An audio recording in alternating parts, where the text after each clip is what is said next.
Welcome to Movie Baiters. We are a debate podcast. We are not a review podcast. We're upper Midwest filmmakers and specifically seeking to disagree, as Minnesotans are not known for doing. Again, welcome to Movie Baiters. I'm Kyle. I'm Kirk. I can't tell you how close I came to saying I'm Kirk instead of saying... Why? You want to be me? I kind of... 5'4"? Yeah. Some days. Have enough beer, anything's possible. You don't have my children. And this week on Movie Baiters, we've got Wes and Zoe. Wes Johnson and Zoe, I didn't ask your last name, I'm sorry. Wetzel. Wetzel. Is there a Z in there? There is. Is that a German last name? Yeah, it is. It's like the pretzel like company. Wetzel's Pretzels. Yeah. Ooh, That's how I got fun. the German. Yeah. And so Wetzel's pretzels. we're going to talk about Terrifier. The goal, Kirk and I watched it for the first time this week, and it was because of its box office success. But we always like to start the first part of the pod by getting to know people. Like, to be honest, Wes, I've worked with you. Yeah. I don't even know you. I don't think we've hung out. We've been at the same events sometimes. Right. Yep. You live an hour and a half away. I live in Mankato. You're in Mankato. Mankato. Oh. Yep. And I was just telling Zoe that tonight. I'm like, like you said, other than like events and like some work we've done, there's never just been hey, let's go to your garage and hang out. It's the first time we're in your garage drinking a beer. I mean, it's been a couple of years. Bound to happen at some point. Yeah, I guess that is part of, we were just talking before why we have the podcast, and why do we have the podcast, Kirk? What's your explanation for it? Well, as our other brother, Nick Farx, he had the idea, right? That's true. Where they were Michael, just talking about movies, so hey, we might as well record it. We might as well make content out of it, so here we are. Good on you, Nick. Wherever you are. Yes. So Wes, you've made two features and several shorts. Is that correct? Like the question I wrote in the agenda that Kirk said you're not going to ask it that way, but I'm going to ask it exactly the way I wrote it. Yeah. What's wrong with you, and when did you decide to point a camera at it? That's the best way to put it. I would say to unpack that trauma, we'd have to go all the way back to my childhood. I'm just one of those kids. I grew up. My dad brought home the old classic VHS camcorder, and it's funny because my dad couldn't tell you anything about film whatsoever, but for some reason he thought it was necessary to have a video camera and record all of our moments. And what that turned into is me taking that camera and forcing my brother to do things he didn't want to do on the trampoline or out in the backyard or whatever. I started making movies with my little brother, who also coincidentally could not give a shit about film whatsoever. But that's how it started.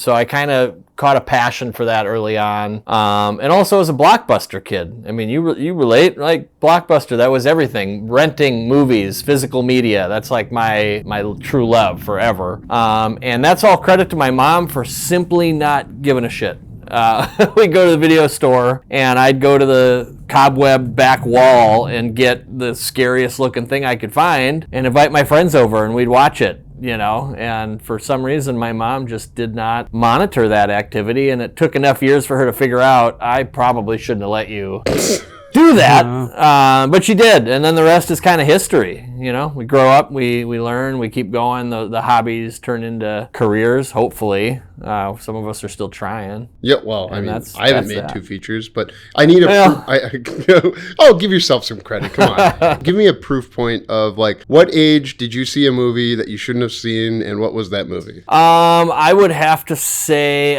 one of the first for me was probably Friday the 13th. I remember that was kind of a starting point. I want to say that was like my cousin or some bad influence of a loved one kind of being like, hey, little kids, I'm babysitting, we're gonna watch a wholesome movie, and then that gave me nightmares, and then I just kind of kept wanting more. The other one that always comes to mind, when my mom kind of figured out that I wasn't gonna stop this like obsession, she introduced me to the Amityville Horror. And that was like one of her like movies that scared her when she was a kid. So it's like I got my my best friend over, and I think we're like 14 or something, right? And she's like, you guys should watch this one. And I'm like, okay. So it's just things like that, memories like that. I could probably go on and on, but I think Friday the 13th would have to be like the start for me. Okay. Yeah, and it's been 30-something years, and I still can't keep them all straight because there's like 20 of those damn things. There are 10 movies in the Friday the 13th series. Yep.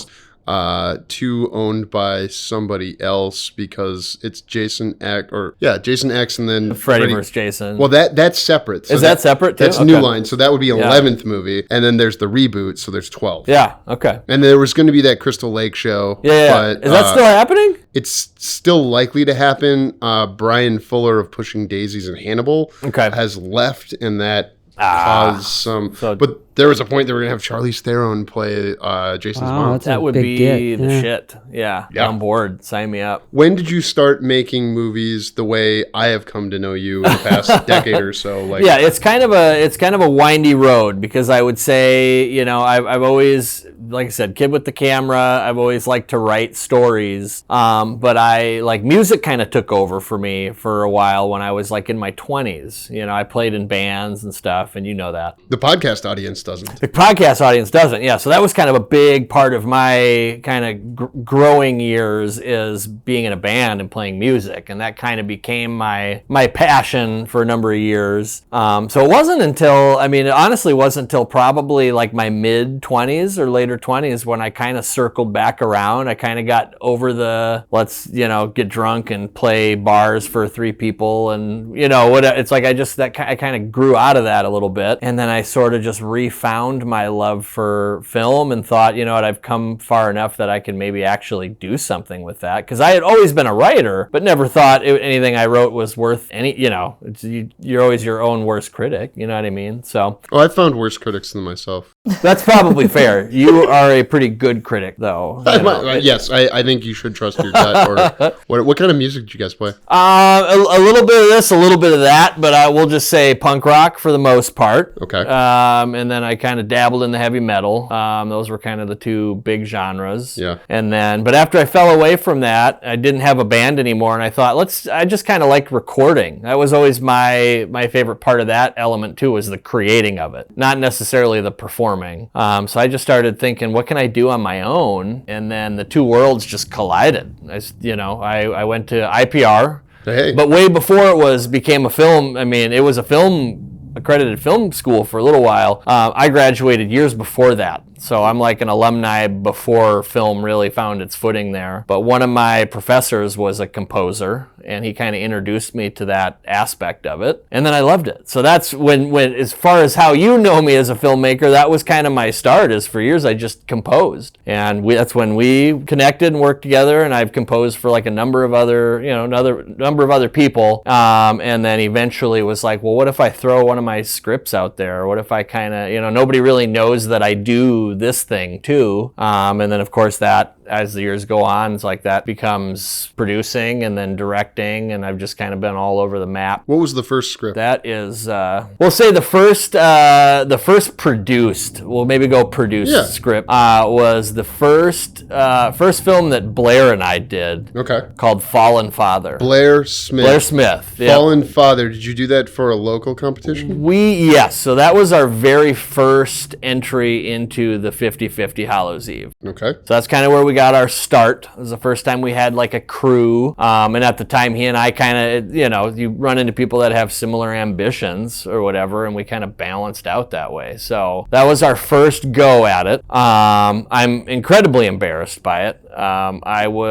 Very few people, other than who were in attendance of that competition, have ever seen it or know that it exists, but we all start. Is Bruce in that movie? Is he the Fallen Father? I'm trying to think if I've seen it. I might have been there. I don't remember. It's oh my god. It was Matt. Oh my god, I can't think of Matt's last name, but it was Matt. Matt was the Fallen Father. Okay. Super, super nice, really, really down, like salt of the earth kind of guy. And Blair was just like, hey, Matt, so we want you to play in this horror movie, and then got him interested. And then once he was interested, said, hey, Matt, also, you're kind of this like weird pervy priest that the town decides to kill, and you come back as this like evil entity. And that's when I was like, okay, so I need a Blair Smith on my side, because he's got no shame. About talking to people. About talking to people, and just, we have this really incredibly difficult role, and you're just the one for it. We don't know why. You just look the part, and you can just do it really well. And people just keep keep going, oh, hell yeah. Yeah, having asked somebody to play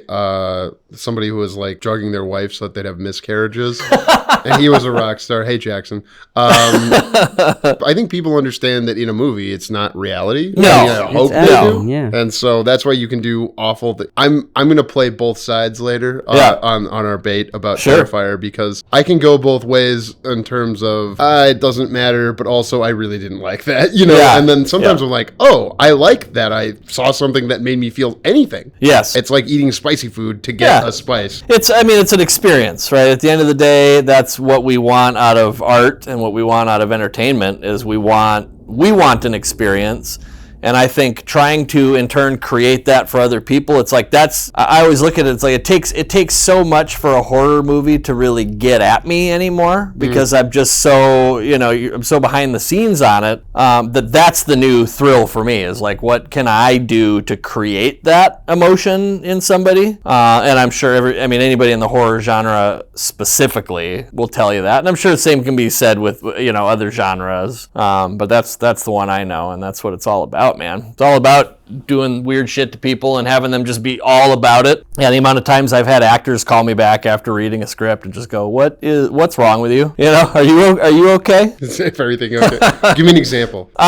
So we did one of the it's been a couple of years now, but when we did a movie called Dead End, which is kind of a creepy freak show sort of. There's mimes and monsters and all kinds of shit. But we did that, and that was sort of our, when we made that movie, that was in sort of my nod to like Rob Zombie and filmmakers like Damien Leone with Terrifier. Like that was our flex of like, let's just see how intense we can make it without a boatload of money, just using practical effects and stuff. So there's a lot of really gory deaths in that. And most of our actors on board they're all fantastic actors. Very few of them have ever done any kind of horror movie before. So, but they were on board. I mean, they were open to the opportunity, but, I had to do a lot of like, this is how I have it written, but, I want you to think about it. We're going to talk about it. We want you to be comfortable and all that. And we had a lot of talks. There's some actors that had to have a couple talks to kind of be like, what if we do it this way? What if we do it that way? But definitely a couple that are like, you're kind of a crazy person. You think about this at night when you're at home, and you write it down, and you're excited to create it. And then you shared it with other people. And then you shared it with other people, yes. I'm going to come back to you, but I'm going to do a heat check with Zoe. What is your relationship to horror, since I've never met you before? That's a great question. Thank you. I'm a great podcast host. Yeah, 10 out of 10. I feel like first we got to talk about my relation to movies, which is like very little. Okay, that's normal. I'm like just not really like a movie person, have not seen a lot of movies, but I feel like of the movies that you ask me if I've seen, if it's a horror movie, I'm more likely to have seen it. Which is impressive. Yeah.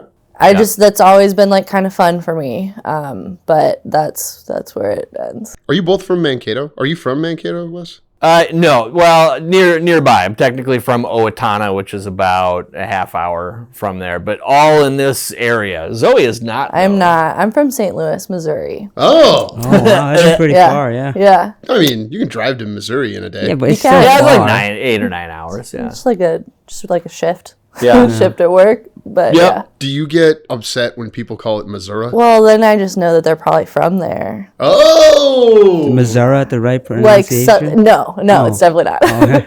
But if you're from like southern Missouri, like that's probably what you say. But I will say that in Minnesota, you take pride in your state. I'm from St. Louis. Like, I'm not from Missouri. Yes. It's a very different experience. I am not from the Minnesota, and I do not take pride in Minnesota. Okay, all right. Yeah, I guess I just assumed that you were from here. No, it comes up. Kirk's from the West Coast, Best Coast. Yeah. Okay. Fresno, California, yep. Nice. Because the Farx Brothers, we're farcically brothers. We didn't grow up together because we were separated. as young brothers. Ah, Because okay. you're on Movie Baiters with the Farx Brothers. Kirk yes, Farx, and Kyle we are the Farx. Farx Love it. Brothers. Yeah. Love Yes. it. What the hell's wrong with you? Why'd you stick around? What brought you here? I don't know, trauma too, but I a do wanna different kind of trauma. I know exactly what you're talking about, but I'm not sure if that's something. So we had someone else go, well, I don't really want to talk about what happened to my dad on the podcast, like last episode. Oh yeah, right. So we shouldn't. Yeah. I mean, it's totally up to you, and I haven't asked you before, so I don't. No, I was just making a joke. It's not trauma. It's just my family was staying here. So Oh, okay. Because you moved to I Rochester, right? moved to Rochester when I was 11, and then my brother got a job up here in Brooklyn Park. He bought a house. We're gonna live together. That's what we're gonna do. Yeah. And then me and my two sisters moved out to Plymouth. We just moved out on our own. And Fair. I think that's kind of the Minnesota way. It's like you're either born and raised here or you came here, and for one reason or another, you stayed. Probably because either you like pain or you love your family. How do you feel as the only Minnesotan in the room? I consider being born here making you the only official. Or were you born in Minnesota? I was. How do you feel about the notion that Minnesota is the hardest state in the union to get anyone to move to? And there's a follow up, but keep the. I would say I would definitely agree with that. Okay, why is that? I don't know. I mean, I honestly don't know why it's so difficult. I think we have the chops, but I just don't think it's ultimately a very pleasant place to be for more than, 5 of the 12 months out of the year. Do you prefer the cold or the heat? I like it right in the middle, to be honest with you. I live for right now. I think this is perfect. I like fall, I like spring, and I suffer and bitch through everything else. I hate both of the other ones. I complain all summer and I complain all winter. Sorry. You love winter though. That's what's interesting. I moved here on purpose. She came here and stayed for the winter because she loves the winter. I love the snow. And St. Louis gets really shitty winters, so. And that's how you know you're not from here. I'm from farther north, so. Oh, okay. And with more snow. Sure. The UP of Michigan. Okay. The second part, though, is so hardest state in the union to get people to move to, but also the hardest state in the union to get people to move from. That's what I was going to say. I bet it goes both ways. Yes. Yeah, that's wild. The reasoning that most people give is that their families moved here. Yes. His family moved here. Yep. My family moved here because I moved here. And these Yeah. are our non-Farx families. We also have alternate identities that Yeah. who you've mostly interacted with. Oh, but yeah. Right now you're interacting with the Farx Brothers. I love it. What are you first? Because I know you're a musician, a composer. Yep. You're a writer. Yep. You're a producer. On our last episode, our friend Mary likes to say, "I'm an actor first." Okay. And I appreciate Sure. knowing which thing is the most important to her Yes. because we're co-writing something. So it's like, because we want, and the main character would be for her. So, Yeah. Right, Cook? We were planning on casting her if we ever get it made. Yeah. That'd Nice. be great. Yeah. It would It's always take good when that happens, when you kind of know who you got before you do it. Yeah, I definitely like that. No, and I appreciate that. I think that sentiment is important. I always have to say, like, if I had to pick one thing, I think that's the way I'd phrase it is because it's not what I was first, but if I had to pick one thing, and that's what defined me to be screenwriter for sure. That's my favorite stepping stone in the whole process because it all starts with the story and what kind of story you want to tell, all the ideas. It's the one time in the process where it's all idea based, unless you have somebody like we could talk shit about Damien, right? Oh, I mean, no. In a lighthearted kind of way, right? You got somebody like Damien who's already trying to think like 8 steps ahead. But aside from that, love you, Damien. It's the one part in the phase where it's all ideas. Everyone's just throwing ideas out there. There's nothing hindering those ideas. You don't have to worry about your budget or your camera crew or anything. You know what I mean? No, I don't. I can't. I produce first, so as a producer, yeah, I can't get it out of my head the whole time. That's fair. That answer sucks. probably hurt you a little bit. It hurts my writing for sure, and that's why I work on things that I like. Writing features with Kirk now with 2 other different people on 2 different projects. Not worrying like at all about that. Yep. Because the goal is not to make this with my money. Right. That's a very different thing. Yeah. And you wouldn't know this, and I don't think the podcast audience does, is that most of my movies have been funded with my DJ earnings as a wedding DJ with a band. That's nice. Yeah. So I've knowing that you came from the world of music into movies. Yep. Even though I can't play any instruments past 11. Fair.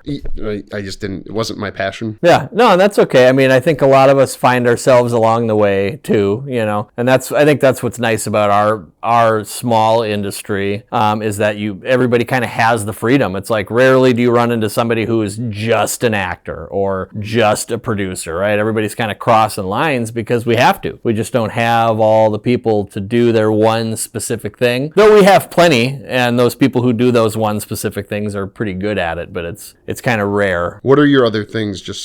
I mean, I've definitely, composing and writing probably the most credits that, of produce things that I've done, but I've definitely dabbled in the acting. I've done a little bit of cameo here and there. I've seen you act. I've done it, a little bit. I would say I'm not like, I would never call myself an actor, right? No. Because I feel like there's just something about that art, like it just feels disrespectful for me to be like, I'm an actor. Like, no, I don't work as hard as actors do. If there's a role that I have curated specifically within my wheelhouse, I can do it. Somebody else does that, no promises.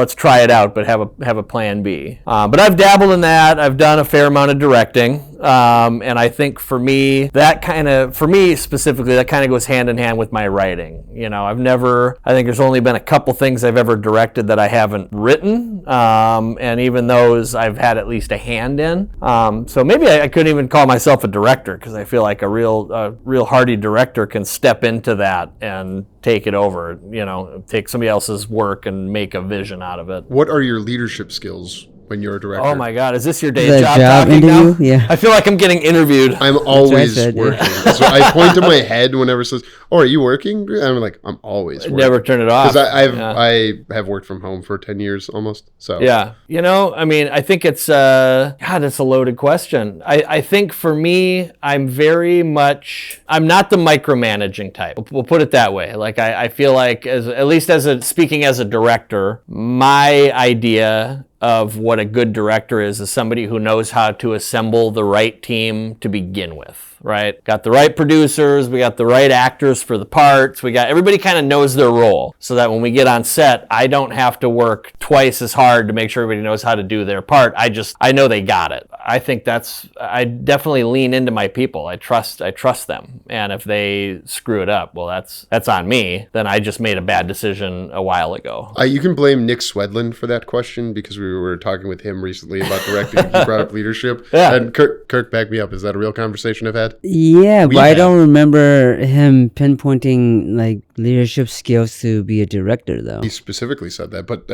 we'll have him on at some point. Nick, this is me trying to get you on the Wesley Johnson episode. Yeah, get on here, Nick. What's going on? We got to get Damien on too. I think that would be great. I don't want to say it out loud, but I was thinking it the whole time. Oh, please. No, Damien. Movie baiters. I mean, you and Damien, that was another I was telling her. I was like, trying to figure out the inner workings of your guys' relationship, because I know you've been connected for like a long time. And it's like the two producers, that is a movie baiters episode. I mean, nobody else in the room, just the two of you. Going at it. Pick something and just go to town. The Mean Girls musical remake.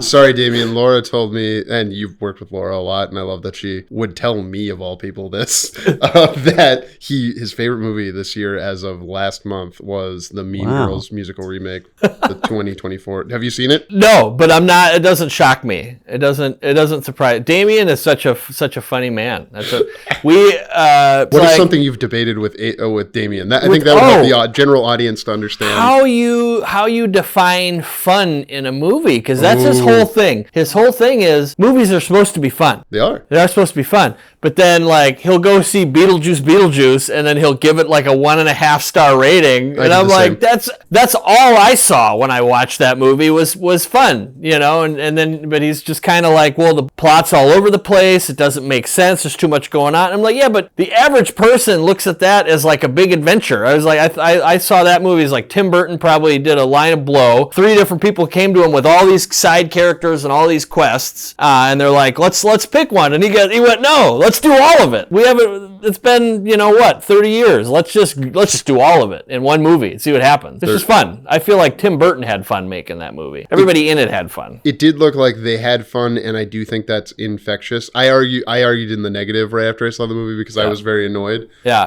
But I'm not gonna. Well, that's the producer in you, you know.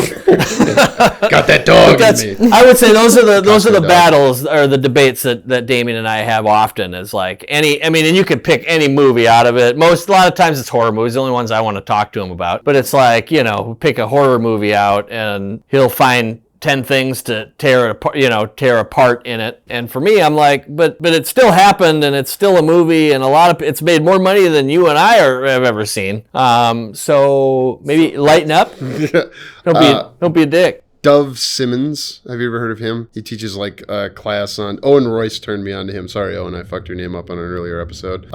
He preaches a lot about the reason there's bad writing in Hollywood is because it's not a meritocracy. So if you want to meritoriously earn your way into Hollywood, what you should do is rent a cabin, shoot a movie over 10 days with your friends where you kill them, and those movies sell at the American film market. So 100%. Do that. Do it for, all of your bar mitzvah check. I don't have that's not my bar mitzvah check. As an example, if you made 20,000. Call Mark. We got a Jewish friend. I do not totally out of pocket there. There it is. Mark, we need to borrow a little bit of that bar mitzvah money. We're going to shoot a murder mystery. How old is Mark? He was bar mitzvah a long while ago. That was definitely a long time ago, for sure. But he may have a little left. I don't know. He also came from... No, he's from St. Louis. His wife is from the coast. I digress. What the hell were you saying? How did you get the first feature made? Oh, my God. That is... Actually, Mark's bar mitzvah money. Yeah, 100%. Mark brought his bar mitzvah money, and I said, hey, I need to borrow it. You can't ask me any questions, though. I don't know who the hell Mark is. No, he's one of our coworkers. It's funny. Oh, okay. Wait, you two work together? Yeah, that's how we met. Okay. That's how we met. And people still meet at work. I've heard that. I realized she's never seen any movies, and all I do is watch movies. And I thought, wow, this could work out well. Opposite. And it has. Yeah. It has worked out very well. But no, so the curse of Raven Heights. Yeah, I remember the name of your movie. I saw it.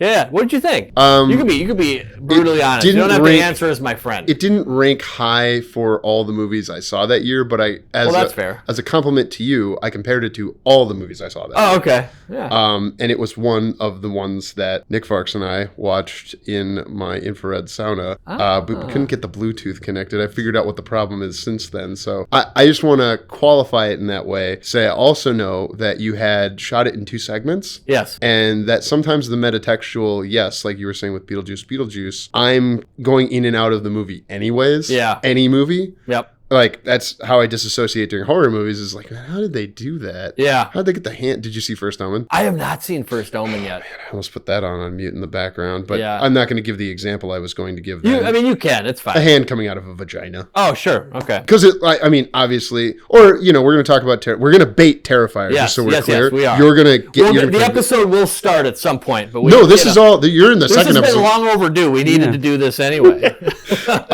Tell me how you made that first movie. I have more personal questions for you, but they're going to come out during the Terrifier debate. Okay, cool. Yeah, no, it's definitely, I think most of that question, to his credit, I would say it's probably a Blair Smith question, because he really laid the groundwork for that. And the same can be said about our second feature. I would say my part was so much less involved in that. He's the one who really made those happen. But Curse of Raven Heights was mostly funded by him and Megan. I think we did get a little bit here and there from other sources, but with that one we kind of just like dove in. That was after we had made a handful of short films, and it just kind of and I'm sure you guys can relate. It's like it's fun to kind of do the competition things. Yeah, it's kind of going to something bigger, right? Yeah, like after a while, it just kind of you kind of lose the steam a little bit, or we just found ourselves like what, there's got to be something bigger. Hey, you made it to top 10 this year, and we did not. That's fair. And that's arguably that's the first time that's happened at Z-Fest for us, though. Surprisingly, we've done pretty well in different things, but that was the first, so that was a big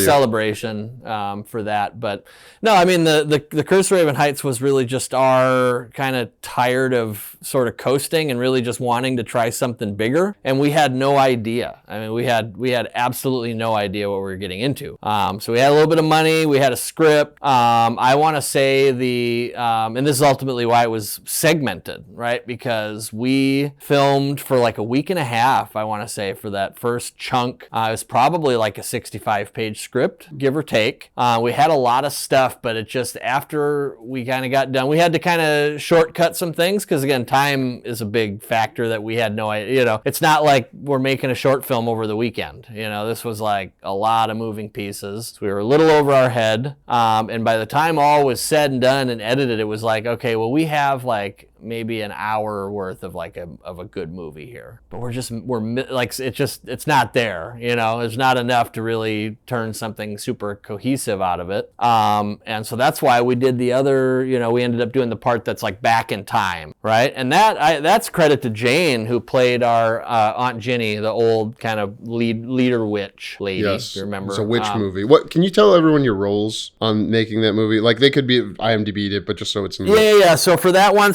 I wrote it. So I'm the writer. I helped produce along with a few other people, but I was one of the producers, and I composed it. So I kind of did all like my favorite things in that. Played a really, really terrible cameo as a deputy, where I wore a stocking cap because it was the only way I could think to cover up my gauges, because I figured, deputy probably doesn't have gauges. But then again, in a small little town like Raven Heights, yeah, he might. Maybe he does. I don't know. But so that was fun. But all that kind of came from Jane, who was the lead witch, and she just had this big talk with me where she's like, I want to know more about this character, though.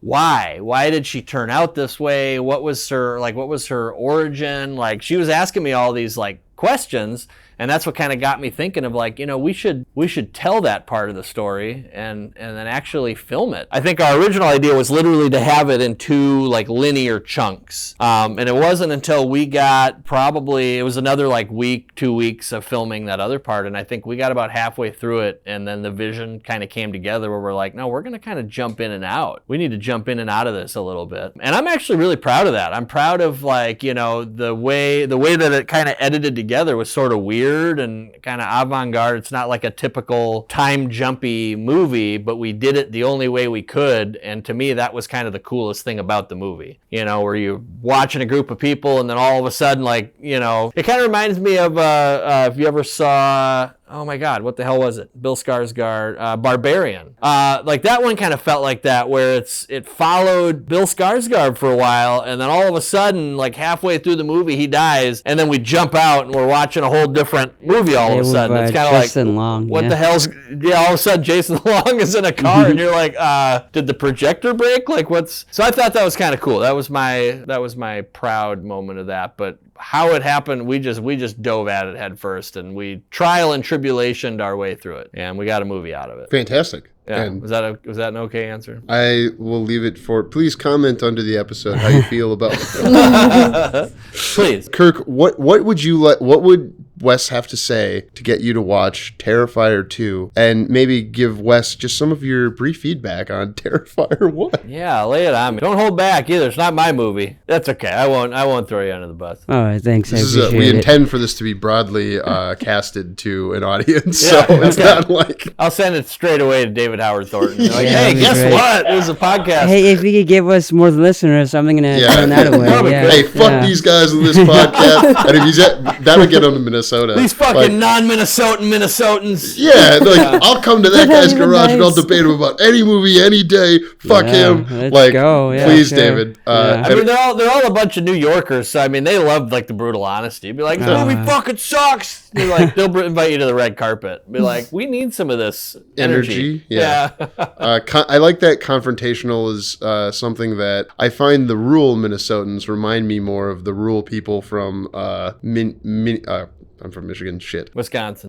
Well, I married a girl from Wisconsin. Oh, shit. Okay. No. Go off on Wisconsin. You can take someone out of Wisconsin, but you can't take the Wisconsin out of them. Amen to that. What's her favorite kind of cheese? I know which ones she doesn't like. Okay. And I was trying to think of it like, if I was to bring her a flower, what flower, but it's like cheese because she's from Wisconsin. Hi, honey. You don't listen. What kind of cheese? She said before, it's not like Asiago. You weren't listening? I thought that's the only thing you do when you talk to women, Cal. All I do when I talk to women is listen. So, Zoe, how much Terrifier have you seen? I don't want to cut you off, Kirk, but you jump in it when Zoe No, go gives ahead, her Zoe. feedback. How much of it have you seen? Movie Baiters with the Farx Brothers continues Wednesday.